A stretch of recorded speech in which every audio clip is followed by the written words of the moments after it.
Est-ce que le jugement dernier se déroulera avant ou après le millénium?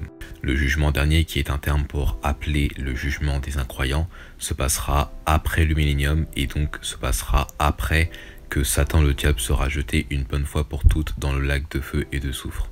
Voici le timing par verset dans le chapitre 20 de Apocalypse. Dans le verset 1 à 3, on a Satan le diable qui est jeté et lié pendant 1000 ans dans la fosse sans fond. Du verset 4 jusqu'à 6, voire jusqu'à 7, on a la présentation du jugement des croyants, donc c'est-à-dire des personnes sauvées, que l'on appelle aussi le siège de jugement de Christ.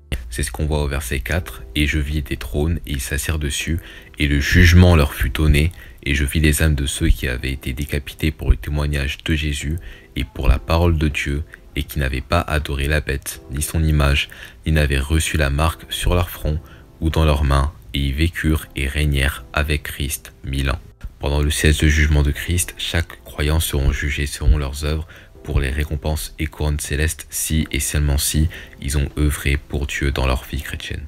Et si un chrétien n'a fait aucune œuvre pour Dieu, eh ben il n'aura aucune récompense. Et celui qui a fait beaucoup d'œuvres pour Dieu selon la Bible, et donc selon sa parole, durant la vie chrétienne, eh ben il en recevra des récompenses et des couronnes. C'est pour cela qu'il est dit qu'ils vécurent et régnèrent avec Christ pendant 1000 ans. Du verset 8 à 10, on a Satan qui est délié de sa prison et va tromper toutes les nations de la terre pour se mettre contre le camp des saints.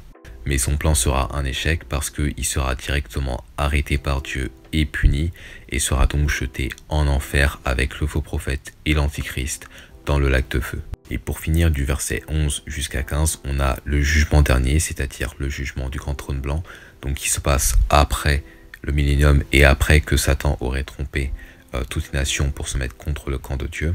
Et ce jugement est réservé pour les incroyants afin qu'ils soient jugés selon leurs œuvres de leur damnation pour le lac de feu et de soufre.